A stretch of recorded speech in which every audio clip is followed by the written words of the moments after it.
we can end crime and violence if we all agree to do one thing: share. Let's share our wisdom, share our time, share our talents, share our finances, but most of all, let's share our love. This is the Female Solution.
To be alive, to be alive, to be alive. Good morning, good morning, good morning, everyone. How are you? Now, look, I might look a little dreamy, but that's on purpose. Because, see, what I did was I put a filter on because I have so much light in my room. And I didn't have time to go and try to pull everything down and close off the lights. So you're getting the full view effect with a little filter from the sun. All right. How y'all doing this morning? It's great to be here. Of course, I'm your guest, your host. Well, maybe you could be my guest and I'll be your guest too. I'm just fumbling all over the place because you know how I get started in the morning. I got my cup of coffee, but it's not coffee this morning. It's my pomegranate juice. And I'm going to take a sip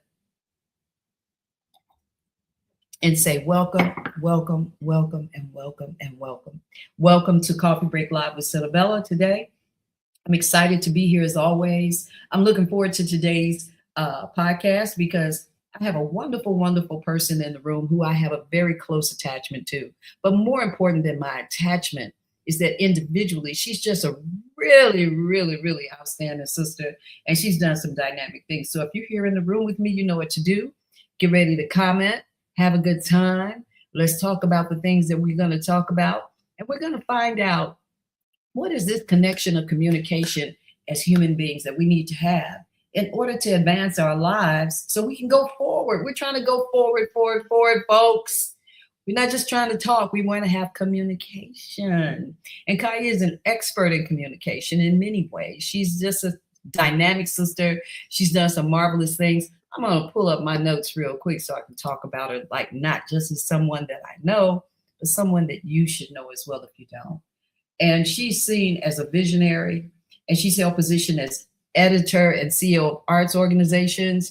Her overall work history on the media side includes positions editor-in-chief, executive and contributing editor, writer, reporter for newspapers and magazines. She's contributed her skills as a multimedia and public relations consultant, accumulating a significant number of years and experience as a seasoned executive journalist, publisher, public relations and media training, marketing consultant for internal and external communication. Woo! I told her this morning, you know, when she came into the room before we got started, I thought I knew you, but then, you know, when you read about the person that you know, that gives you a whole nother established kind of feeling for them. So I feel like I should go, yes, Kai, yes, Kai. So without further delay, I'm going to bring Kai into the room, and I want to say good morning to those who are here. And right now, let's see what we got. We haven't got anybody speaking, but you know you can talk to me. So go ahead and let's get started. I'm going to start the conversation so we don't lose a moment, and you can get in here and have a good time with us as we talk. To everyone here who's listening and out there who's going to be a part of what we're doing, which I know you will, I'm Senabella, and guess who's here today? We have Kai Zabar. Good morning, Kai. Good morning. How are you? I am fine, and you made me smile. I'm just tickled. You're the one. You're the one with the long resume and all these wonderful things you've done. I've been consistent, in the world that I'm in, but you have done so many fabulous, beautiful things in the creative world, and the world needs to know more. So we did write a story about it, so that's still available online about Senabella. She was a cover story at CNW Media. So check us out at the paper online. Wonderful, wonderful. You did do that. Good morning, JJ. It's good to see you here this morning. JJ's in the room with us, Kai. She's Hi, JJ. yeah, yeah. So as they pile in, one of the things I tell them, I encourage them to comment and for us to have some kind of like three-way conversation. So just in case you're saying something, they want a little bit more insight, they will ask you, and you are definitely the person to ask because you were probably like overwhelmed, I imagine, sometimes with news, right?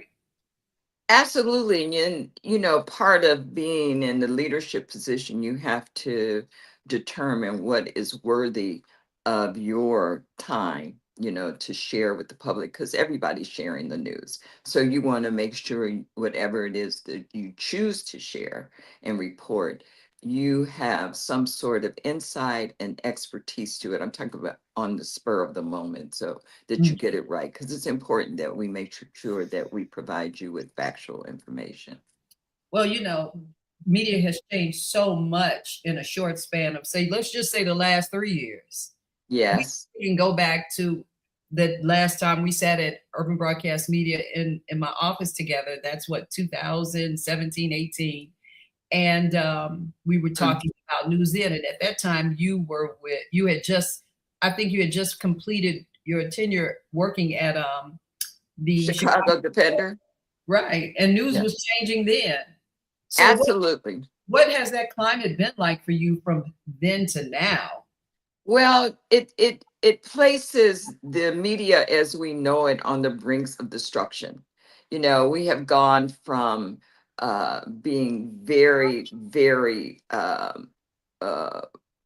determined and decided about when you're writing about the news or when you're reporting the news, that it's factual and that it comes from you and the research that you as a reporter had done and provide to your listening or reading audience. Mhm.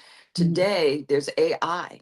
You don't have to write it, and those of us who have implemented that into their daily regime realize that it is not without fallibilities, and you have to make sure that if you are going to use AI, that now you have to go back and fact check AI. So Mhm. there's really no way of removing us from the process for those who are fearful of it. And I was one of those people. I really just didn't want to do that. But what I have learned, as we often do once we engage ourselves in something new, is its strengths and its weaknesses. And for me, I like to use AI as research, but you still have to go and check, the facts. But I like to use it as a research agent. So it's an engine. It can go, touch base with things that would take me hours, maybe Mhm. sometimes days. Mhm. That is a strength of AI. But all of us, and there's so many things that it can do. I don't think I'm interested anyway in using it as my voice, because who you are, Senabella, is just like you as a songstress. You don't Mhm. want to give AI your voice and say, sing this song for me. It's not you. So Mhm. you want to make sure you maintain your own individuality of expression, that thing that's very human about you. So that's important. But yeah, AI has been the real game changer Mhm. since the last few years. I like that you said individuality of expression, maintaining the individuality of Yeah. expression. And it seems that even though people are speaking from opinions or sharing opinions of other Mhm. people, one of the things that's really clear is they're learning that they have to have some individuality of expression and that it's not as simple as we appear to think. We know that we think it is, right? Just Right. like for me doing this podcast, it's like, okay, every day, whenever I think about doing it, it's so much work. I say to myself, oh my God, this isn't that simple. So you have everything behind the scenes as well as what it is you're going to present to people. So it's a tedious task. It's an undertaking that you really should love and should care about in order to become a journalist, right? Someone who's going to report the news, write the news, disseminate the information. So what has become, say, your model in doing that? My model in doing what exactly? Putting the news out. Oh, okay. Well, first of all, I don't know if I have consciously thought about modeling after anyone, but I would say that, in growing up, you want to look at those professionals that have come before you and how they delivered the news. And so there have been several. I think what we at Chicago News Weekly and CNW Network um, want to make sure we do is to bring a professional decorum to the table, that we are respectful of our topic. We're respectful of those people that we engage with, whether it's for print interviews or live.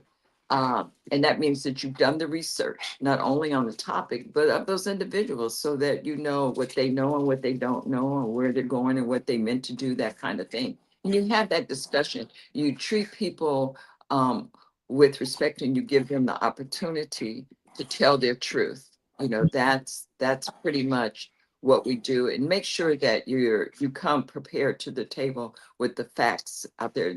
The worst thing you could do is have a conversation like this and not know, the facts of the subject and Mhm. the individual to whom you are talking or interviewing or whatever the situation may be.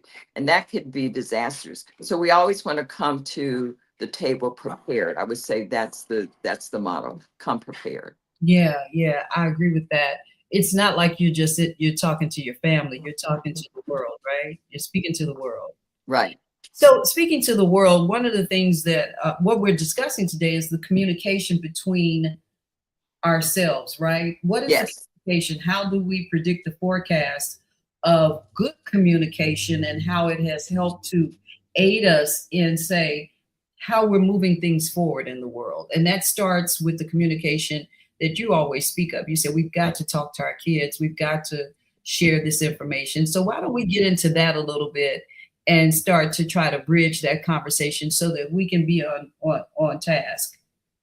Well, I think that, in fact, it came up in a conversation that you and I and the other people were engaged in, exactly what you're saying. And the important thing is to understand that first, that each of us, in sharing any kind of information, um, people who are not researching that information, they are taking it, you know, um, from us and accepting that it's true.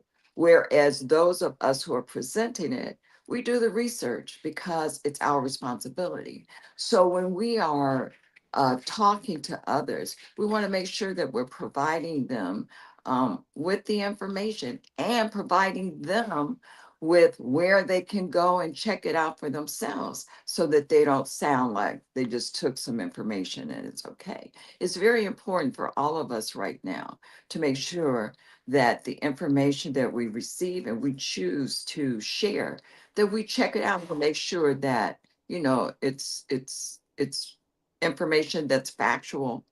Otherwise, we're just in the mix of some kind of conversation that doesn't necessarily ring true. And we want to make sure that we're providing information that is truthful. Well, one of the things that I find that is kind of difficult for me when I'm reading or discovering news like the deaths of two of our great people in Chicago, Spencer Lee Jr., God rest his soul, he passed. And I Yeah. kept looking for the information that would tell me what happened to him. And I mean, it was like trying to find a needle in a haystack. And so I knew that he had passed. I was moved by this situation because all of us have had some kind of dealings with Spencer Lee Jr. He was just a really phenomenal human being, and his Yeah. father certainly groomed him properly. And that's really what we're trying to what we're talking about today here is that grooming situation. He was such a stellar individual. And then you go back to the Jacksons and when they buried their father, the Honorable Jesse Jackson Jr. And that same instance was there. That grooming was there. They were prepared to speak. They were prepared to move forward. Now, just how do you see us moving forward in our conversations with our children, with the youth, in order to move them on? We've got so many things to be a task with kids today. I mean, they're doing it all. They are having raves to steal and tear things up. In some cases, they're at beaches having hip hop parties. And it's not that it's not okay to party and celebrate, but what do we need to do from your perspective? Well, I think a lot of things have occurred to bring us to this particular space and place in life. For instance, in our age group, we grew up with it being mandated that we respect our parents. And our parents were of that generation where they demanded it. They were, and they got it from us. Things changed. Our culture was directly impacted by drugs. Our children became parents earlier than they were prepared for. A lot of them were engaged in things that took them outside of a sense of responsibility. So you have very, very young mothers without fathers necessarily being engaged every day with them raising their children. And they're still kids. And so they grow up, if they're 15 years old giving birth or 13 years old giving birth, they grow up with their child. Hmm. And you see so much of that. And then you have other kinds of things that infiltrate that the psyche there and the lifestyle. And so our children are without the kind of supervision, the kind of authoritative instruction from parents that mean what they say. If I if I'm 16 or 17, I don't know, maybe 25 or something, and you're 10, yeah, 15, okay.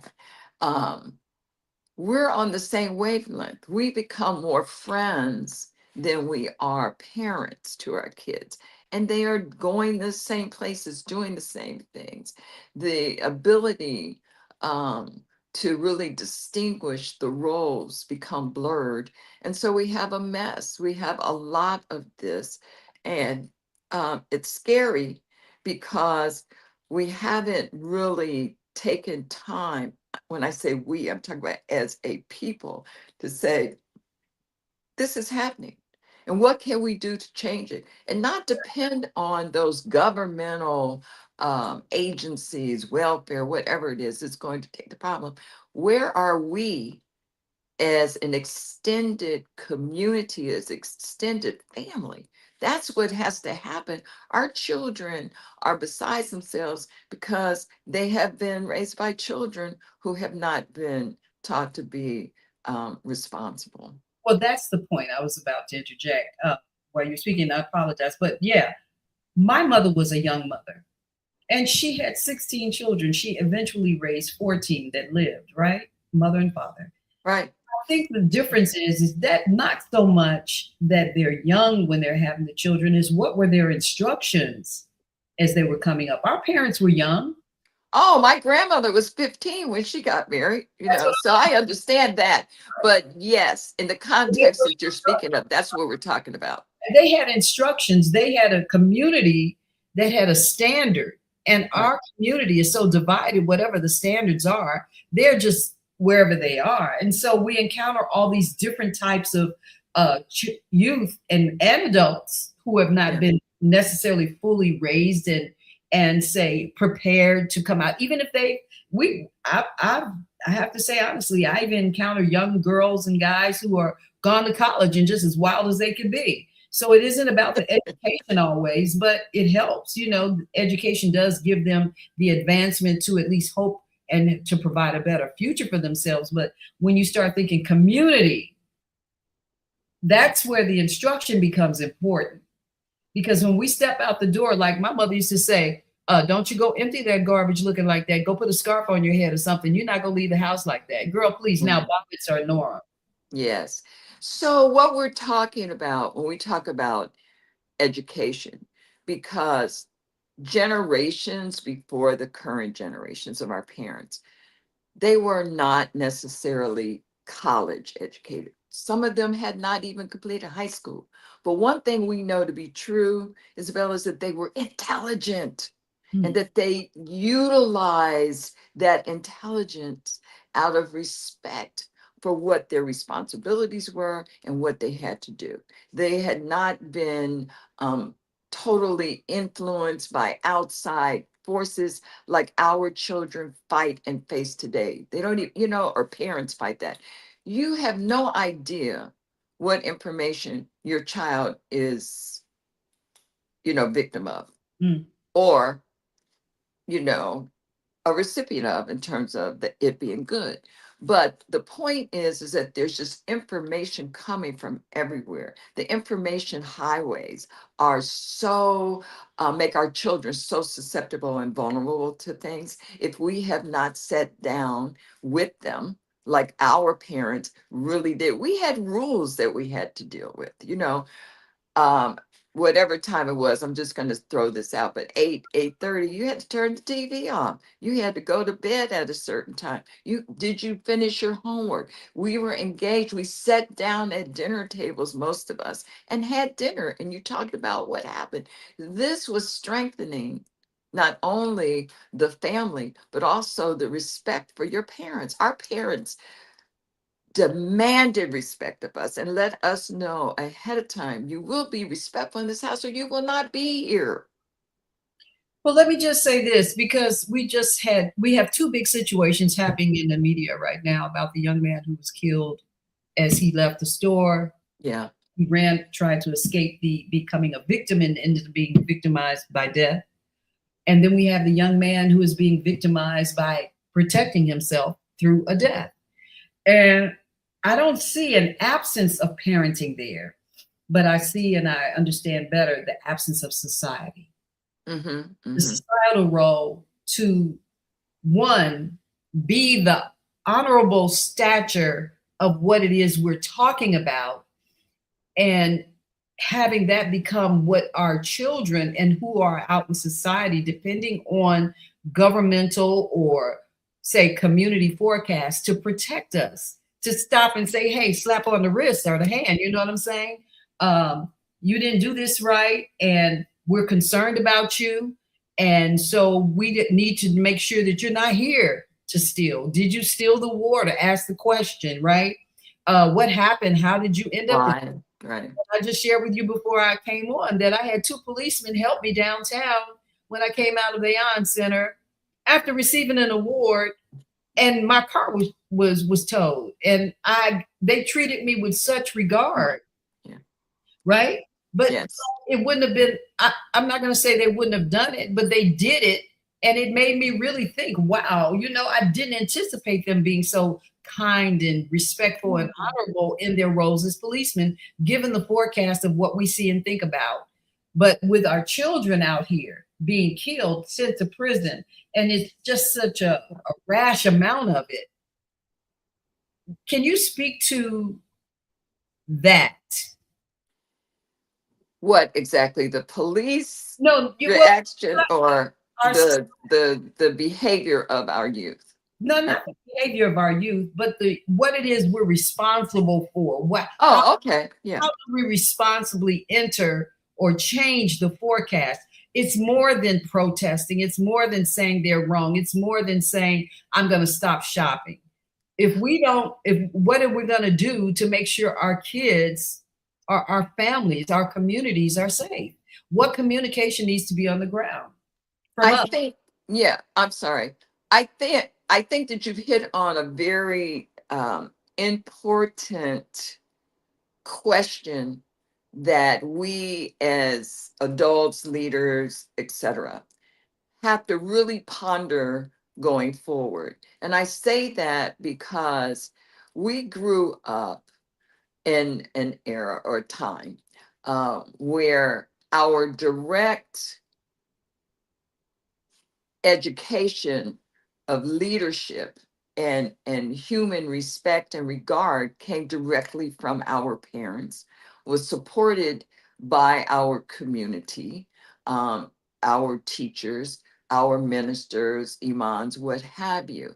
All of that, our grandparents, everyone was of a mindset that was congenial and in agreement with the greater community. Today, you can live through social media and not have and totally abandon what you've been taught because you are attracted or drawn to someone else saying something else. The fact that we have our phones with us 24/24 all the time, able to receive information, instruction constantly, and not even realizing a form of brainwashing. It's a conditioning. And so you're talking to your child, but they hear you, they're like, yeah, but they are more tuned in. They spend more time with their outside social media, trust me, than they do in discussion with you or any adult. I want And to this is a problem. I want to respond to that, but let's take a quick break and come back. Folks, stick with us. I have something important I think I want to say when we come back, just to add to what you're saying, Kai. We'll be right back. Let's take this short break. Remember to like and share this here content. We'll be right back with Kyle Zabar. When you see Black children misbehaving in public, being loud, disrespectful, and destructive, do you think to yourself, what they need is a good beating? That's what's wrong with these parents. They don't know how to discipline their children. Were you disciplined in that way? And did your parents also call you stupid, ignorant, and lazy? That's the way you break a slave. You terrorize them with constant fear of painful punishment. You teach them they're powerless to speak up, and you insult them so they feel like nothing. We were broken by parents who were broken, by parents who were broken. It's time to end the cycle of brokenness and bring healing to ourselves and our communities by using knowledge, respect, and love. We'll show you how. I'm Naima Latif. Get the book Slavery, The African American Psychic Trauma. On sale now. Go to www.naimalatif.com. How about that? So there's a Powerful, insightful. yes. Naeem is quite insightful. In fact, she is the executive producer and founder of the Female Solution. And it's Okay. said she came up with a long time ago. So all of the people here on this here in this broadcast area with that have put up podcasts and stuff here at Female Solution came through her selective process, and to make sure that messaging goes out from in different voices, right? And so, Yes. just speaking of voices and different messages, it is important that the message that the children has is the same one society has. Well, I think our orientation, to your point, to society, um, was very different because we didn't have the social media world and all of those things that are But just before you go forward, but we did have the voices of the church. We had the voices of the community. We no. And I'm gonna, I'm yeah, going there with you. But what I'm saying is the way we received, okay, and the way information was imparted to us was more natural and humane. because if you were going to the church, you were a participant in it, or you listened to it on radio. But the bottom line is that you engaged in it on an entirely different way of how we engage in the world today. And I think that, like I was observing, I want to go back. I think that, and I'm leading to what I was observing the other day, were like maybe four young women, they could have been anywhere from 14, 15, 16, that kind of thing. They were all in a group, and I'm really looking at them, and they all have their phones, and they're on their phones, and they're laughing. They were actually having a conversation in the space of each other through the phones. And I thought, oh my God, what is going on? That is what we're talking about here, that there's a disconnect in our abilities or choice to actually engage with one another, and yet the human calling says, yes, we want to be together. So they're together, but they're not talking. Right? I don't experience, You think that this is Senabella's beautiful voice or tenure of her whatever, and she has the opportunity when she's talking to me to express that feeling, and she starts singing. All of this is being interrupted by our dependence on technology. It takes away from our human expression, right? And we think we're really experiencing one another. No, we're not. but We're how does that relate to what is happening though? The violence. that's how it relates, because our children are so disassociated with reality, and they don't know it. I'll give you Mhm. an example. I'm trying to, when it was Laquan McDonald, we were marching, and this had to be 2015 or 2014, I think 2015, 2016. And we were on Michigan. The police were lined up to protect those stores because we were, on the Gold Coast, and to protect all those stories. And I can't remember his name, but there was one group marching up Michigan, and then Reverend Jesse Jackson group was coming up Chicago, and it was like this: we're going to intersect.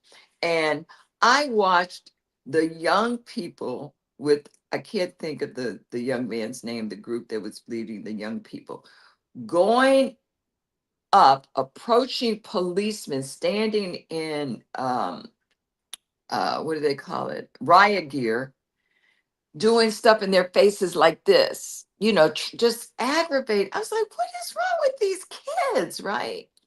And having no reality that policeman may beat you with a stick in a minute if you keep agitating him. You don't do that. And I That think also that they're not aware of how the law protects them. And if the law isn't protecting them within those rights that they have, if they are not even instructed properly in how to go about using the laws that we have in place in order so that everybody can do what they're doing. But it does first start with some decorum. There you go. And we've lost that because we're not engaging directly with one another. We're Some hiding of behind. that you people wanted their kids to be able to speak back. And Yes. like my house, it was like, oh, you're gonna wait till my mother finish, right? Right. My daddy finish. But Right. today, every kid and every person thinks they have a voice. So when they're outside and something happens, they all in your face, telling you how they feel and what they think. They're not thinking of outcome. They're thinking of just being present, having their opportunity to say, I know my rights, I know the laws, but you're in front of a person who may not know that That's or right. And care about. we do want them, because this is not a discussion, that, Senabella, about taking away anyone's rights, denying them self-expression. That's what we live for. We wouldn't have a Senabella if you were not, personally self-expressed. So we're not talking about suppressing that.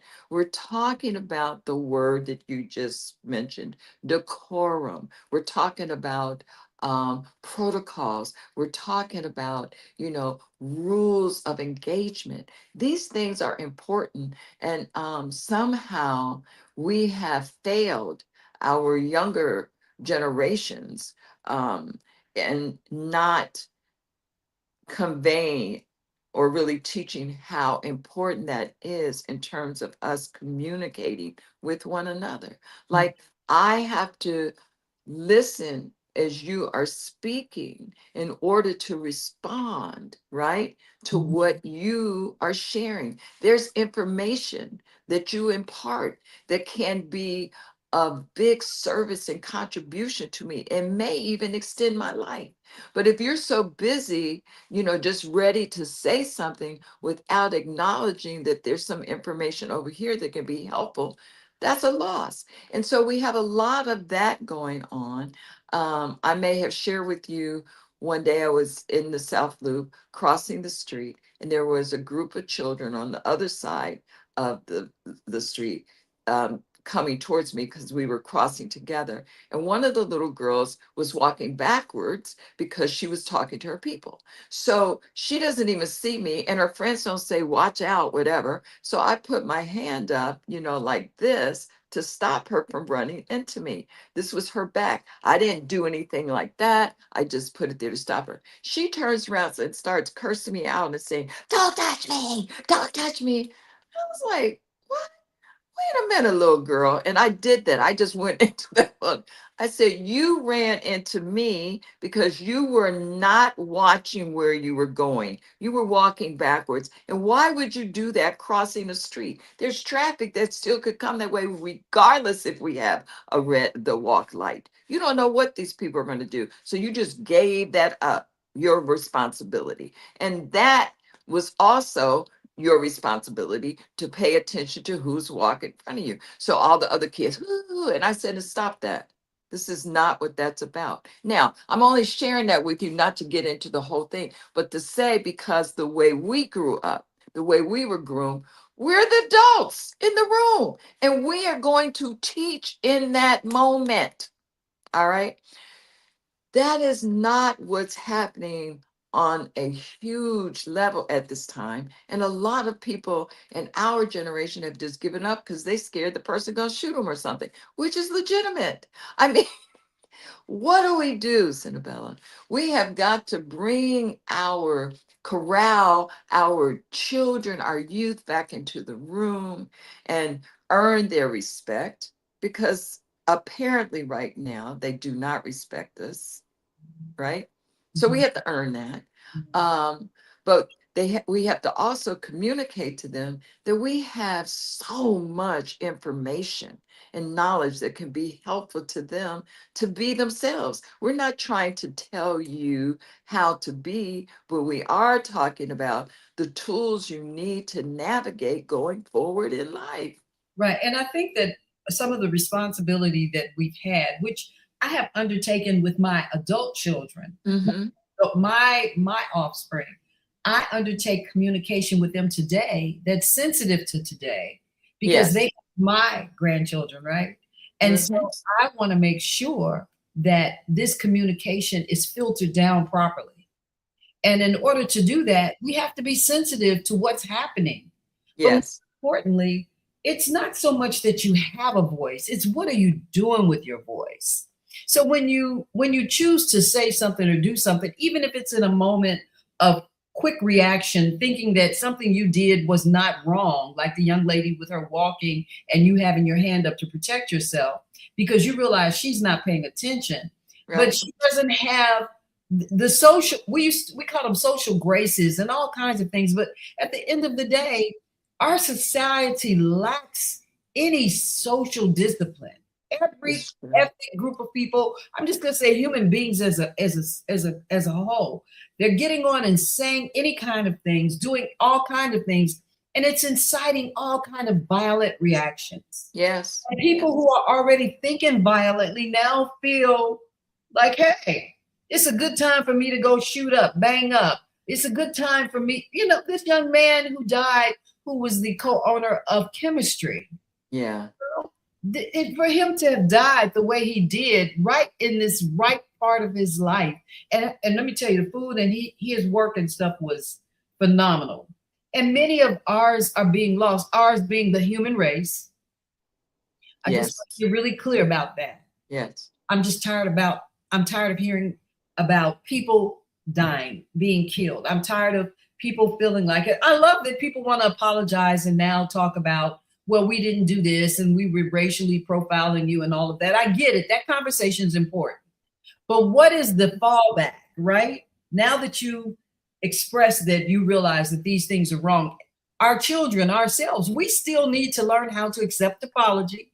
We need to learn how to deal with apologies. Apologies are just not a set standard of everything's going to be okay.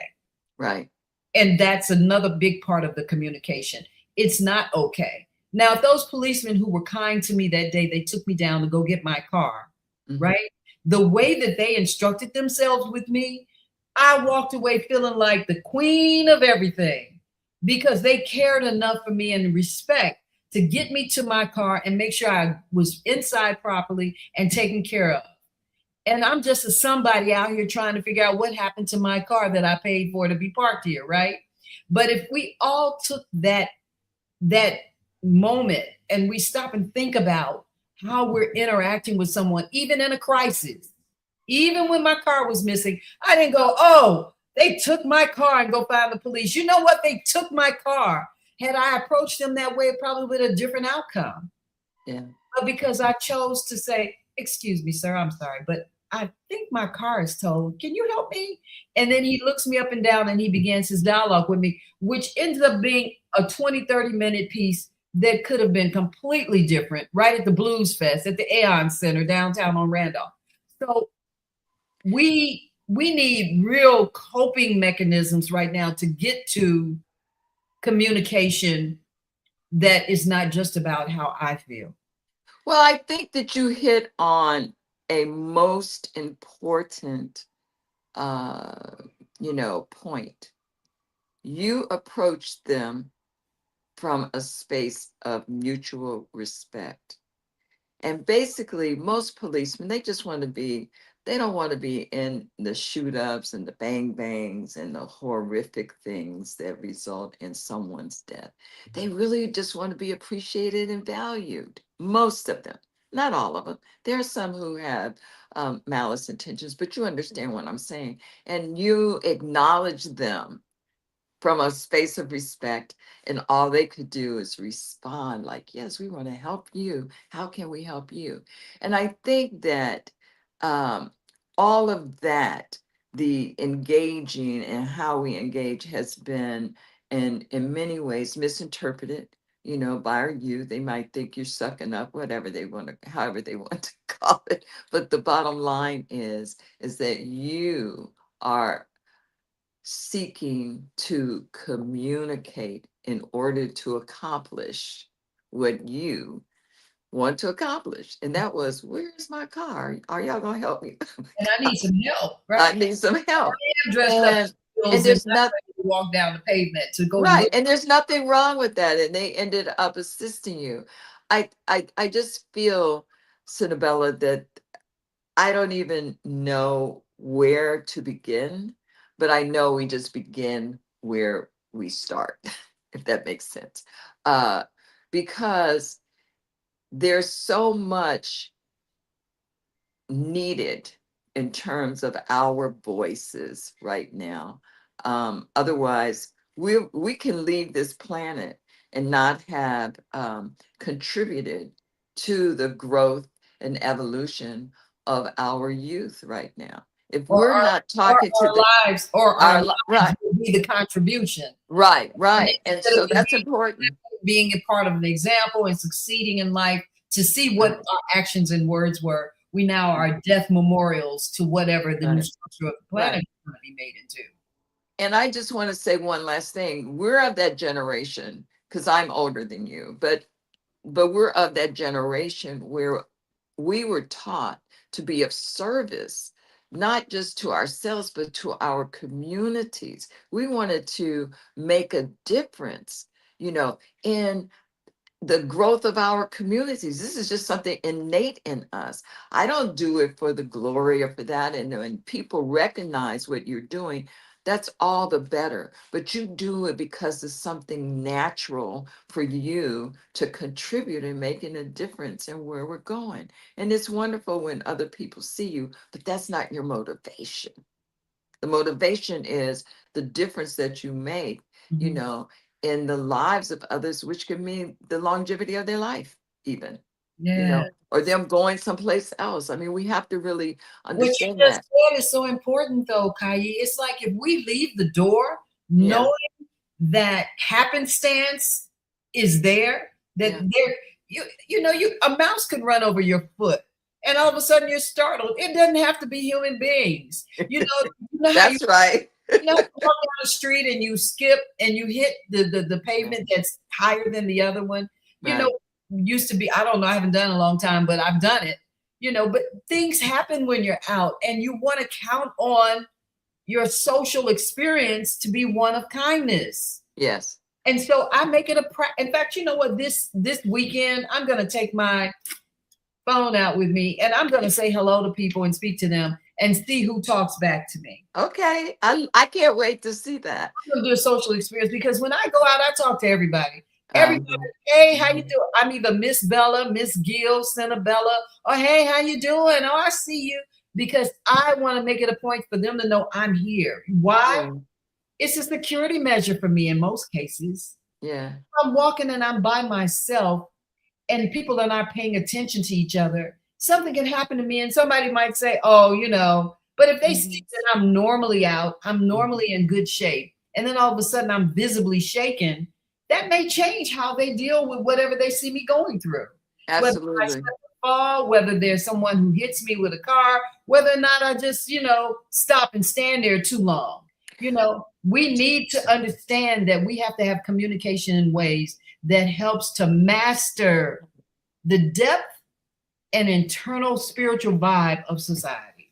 So what you're talking about is our consciousness being at all times in awareness mode. And a lot of us are not there anymore. We're too engaged, on the phone or whatever. But when you walk outside, you better be, your radar should go and check out what's in front of you and what's, even behind you. You have to do these things to just survive as human beings. And that doesn't mean that you should be paranoid. That is not what I'm talking about. I'm just talking about a heightened level of awareness and consciousness and how to deal. And I was just tickled when you're like, oh, and I want to go talk to everybody. That, I mean, you and I are social beings in such a different ways. I find that fascinating. I'm not that person, even though I think I'd like to sit back, observe it, and write about it more. Of course, I'm going to interview some people, but you just have that bubbly personality and curiosity and engagement that has done what fueled and provided you the kind of beauty that you contribute to your music, and that's that. The differences I'm talking about are the things that make us all unique individuals. No one or all of us are alike. And we have to learn to be respectful of our differences and see the beauty in it, right? And I can say, oh God, I wish I could sing like Senabella, but I can't, at least not yet. Or call us Saeed, or I wish, yeah, I hear all that. you know One but of the it's things really about us loving each other is really what the word I wanted to use. Kai, one of the things that I do see in society today is the love fest is real with black on black love. Baby girl, what? Oh my God. It's like if I'm in the supermarket and I see a group of Gen Xers and I say hello, they're so hello and they're so excited to talk to me. And I'm like, oh my God, it's wonderful the whole love fest in that regard. But when we're talking about other things, I want to make sure that we can put a stamp on this that speaks to uh, the love in communication Yeah. Yeah. and how that's packaged and how to use it properly. And maybe we do need to have a town hall where we come together. Maybe CNW can have a town hall and we can have a talk fest, right? A Yeah. talk fest, and we can talk about communication and how that skill can go forward and help us, you know, and and we can kind of eradicate this classism, right? And Uh, when did that happen? just got so much classism going on. I'm like, and that's another thing I've been complaining about. We don't need more celebrities. We need more leadership. We need more, and even leadership. We don't need more leadership. We need leadership to be within us. Like even if when I was in school working with the kids, one of the greatest things that I did was find the children who wanted to be out front. And instead of them making noise and interrupting all the time because they had more to think about and say, I turned them into leaders, allowed them to lead the group, to have a voice, to Right. teach how to be Right. direct those messages. It's important that people know that they have a voice and they can use it, but how do we do that? Yeah, and you have to practice. And some of us naturally grew up. If you were one of the older children, you had a leadership position. Your younger kids knew, okay, I've got to learn how to do that at some point in time. But right now, I got to pay attention to the leadership that's in charge right now. All of these are learning situations that, of course, support you and enable you to function in society as an adult. When you don't have that and there's no respect or any regard for anyone in the household, and you're just, as we would say, disrespectful to everyone, well, what do you think it's going to be like outside of that house? So all of these things that you are talking about are things that, yes, we have to come together and begin to talk about it, because our generation, we're not going to be here on the planet forever. We're just not.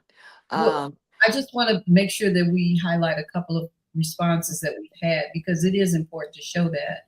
Abantu say this topic is so important. Yes, our parents shared instilled parameters and respect for people and things. And then JJ says, many youths don't have the structure that we had. We had our great grandma, That's right. mom, dad, aunts, uncles, etc., to keep us in line.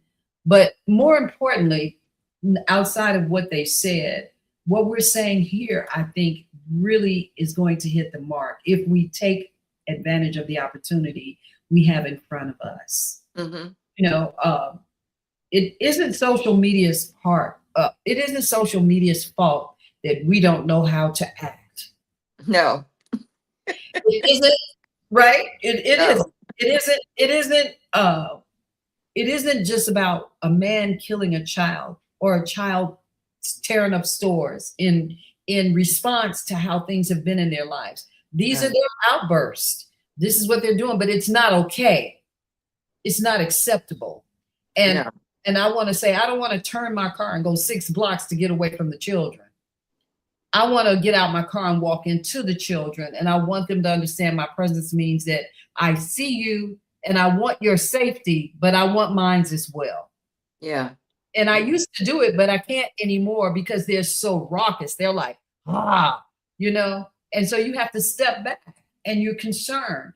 And it isn't just about the children who are rambunctious and having their day, but it's about the children who aren't, and who are also trying to move forward and to come to the beaches and to be outside. And it's also about, and I'm going to say this, and I would like you to speak on it for a minute. Community is in little bubbles. What do you think about that? Little bitty bubbles. If we, from neighborhood to neighborhood, a community, if you're good in your community, you can be good in other communities. Can you Absolutely. Let's talk about what you're talking about, though, is when we, as a large group, right, of people, so we can just say Black people, we had a way in which we did things. I mean, I laugh about this all the time. I tell people, I said, look, think about this.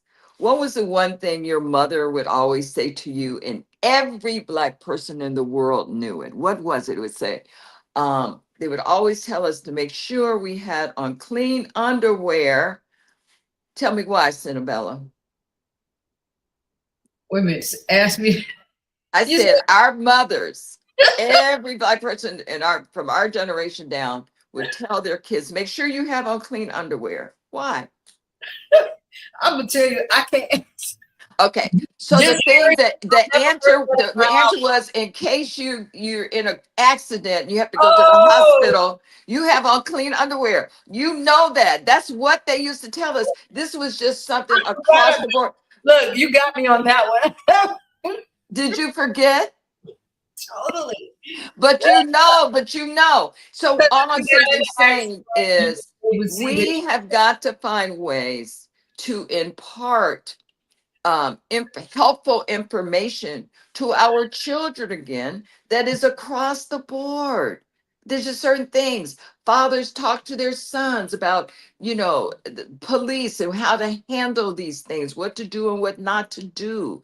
I mean, they're just there. So those are just some things, but on a greater level of significance, we want to really impart to our children always, information that is going to provide them the ability to grow, to live, grow, strive, and be successful in whatever they choose their endeavors to be. This is what we want. They want it too. They just may not be able to articulate that.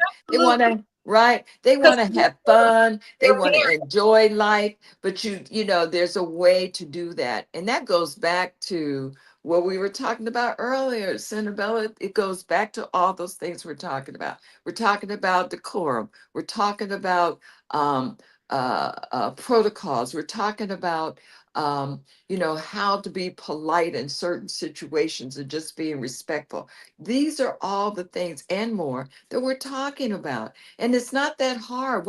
Our kids think, you know how your mother would say hello to somebody and you'd go, whatever. Oh, never. And some people think that was being phony. No, that was just, a means to clear the way, and these are the kinds of conversations that I don't know, I can't say we're not having, we are having, but a lot of it's not happening in a lot of homes, and it I'll say, needs it I'll needs to say happen. this. I'll say this, that when I worked on the West Side in the schools, one of the first things that I realized in going to the West Side before I finally just said I need to move over here because it was like I was there all the time. Yeah. And was that they said hello every morning. Everywhere you went, they were like, hello, good morning. Oh my good God, I can't get out my car without But somebody. that used to be the way they did everywhere. So what it did was it instructed me on who I was about to teach. Ah, What was my education going to be? How was I going to provide something that was systemic to what they were already? right. They had community. Yeah. And the community I was living in at the time was Hyde Park, which was social, but not community. And so everything I did was centered around their needs, their desires, and what they already had structured. Yeah. I just helped to build from that foundation, and that's why it became a successful program. But at Wow. the end of the day, we're not listening to one another. No. We're not caring for one another, and we listen waiting to do something different. Yes. Everybody wants to be a superstar, either online or in music, in dance, somewhere, not realizing that if you're a good mother, if you're a good sister, if you're a good wife or husband, you are a superstar. It's not about, and that's what this new social media world has done, is made everyone envious of something that is frivolous. You know what I'm saying? It just is. It comes and goes. Just be good at being self-expressed and being a decent human being first towards yourself. Respect and love yourself. And that enables you to be that way with other people. It makes it hard for somebody to be mean to you if you're just, because they're gonna get their worst out. Some people are Yeah. just gonna do that, but Yeah. you'll find the majority of the time that if you really, when you're out, if you're caring about what yourself first, my self-respect, the honor of myself, which means that I am going to care about what I say, how I walk, what I'm doing, and what I engage in once I'm past my door. Actually, I care about it in my door. I care about it inside my home. So all of the socialization starts right within your home. That's right. And I'm going to say this. My mother used to say, if you didn't clean the house and you combed your hair, you have not done what you were supposed to do. Absolutely not. So you knew there, it started inside, and that planted a seed that grew inside of you to become the human being you'd be when you encountered other human beings. Right. And they didn't say it for color. They didn't say, and for some parents they did, because a lot of us had come through some very terrible times, which we're existing in now. And we have to talk about security. But the security starts with the communication you have with yourself. Yeah. And the training that you take out to the streets, and then the training you take to your jobs, and all of this other thing. Stop trying to be a celebrity. You will be you'll be celebrated for being who you are. There it is. And that's the distinction. Being celebrated for who you are, your motivation should be, can I be the best that I can be? And not, ooh, I want to be a superstar. There it is. Well, that's the difference. We've had some beautiful comments throughout the course of this here great conversation, Kai. And I want to thank you so much for loving and respecting me and honoring me enough to come here and show up today. You are one of my lights. You're my best bestie. And you're also my mentor. You know, I absolutely love and adore you. And I know all those who know you love and adore you. And I'm so happy to present you here today on Coffee Break. And just take a minute and say something before we close out. We're already over time, but I want you to have your. I just want to say it's mutual, people. I love her dearly, and everything that she said about me is true of her. I'm just so happy that we took this opportunity this morning that I get to share with her fabulous audience. Thank all of you. I know that you're beautiful people, and whatever you got from today, just take it and run with it, because I want to see your beauty expressed throughout the world. I'm throwing up these here last little comments because they're cute and we didn't get a chance to say them, but they are really something. And I'm really happy to see my dear friend Aaron Johnson in, and he says respect. Have a wonderful day, everybody. We're about to close out. This is Senabella and Kai Zabar of Chicago News Weekly. And we're going to talk about their town hall thing too. You can believe I'm coming back with that. Okay, I'm ready. You all have a great day. This is Coffee Break Live. And hey, it's the weekend. It's the weekend. We're going to talk weekend. Inside out. Inside out. Love you guys. Have a great day. Love you all. Thank you so much.